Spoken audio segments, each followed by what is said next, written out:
Newton's laws of motion can be applied to fly casting in order to understand what is happening. The first and second laws of motion are the most readily evident, although the third law also comes into play when casting longer amounts of line. The law of inertia applies when looking at the fly line. Torque is created at the shoulder joint and is what provides the force for the whole motion. The more torque that is created, the farther the line can be cast. The fly rod acts to increase the length of the moment arm in order to apply as much force as possible to the line. When the motion is initiated, the end of the fly rod takes a moment longer to move than the handle does. Since the rod is flexible, it bends, which allows it to add more force to the line and to store this energy.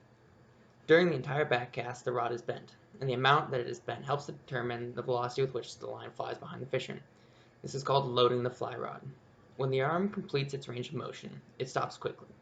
This then stops the rod, which allows it to straighten and act like a spring to launch the line behind the fisherman. Returning forward allows the same principle. If a new fly fisherman uses his wrist too much in the casting motion, he can break the load on the rod. This means that the rod straightens out before the hand has stopped moving, which takes away a lot of the power from the cast. This can be easily fixed by having the caster keep his wrist stable during the entire motion. Failure to use enough power can also cause this result, and can be fixed using more strength when casting. The second law of motion is seen in the movement of the fly line. The force applied to the rod is transferred to the line, which accelerates off of the ground and into the air. This acceleration is then reversed when the caster brings the line back forward. The more torque that is produced by the caster, the more acceleration is put in the line, which means it's being cast farther. And here you can see that. Newton's third law becomes more evident at longer line lengths due to the increased amount of force necessary to move the line.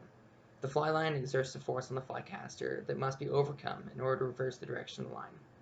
When the force needed approaches and exceeds the force that the fly caster is exerting on it, the line begins to lose its shape and fall to the ground.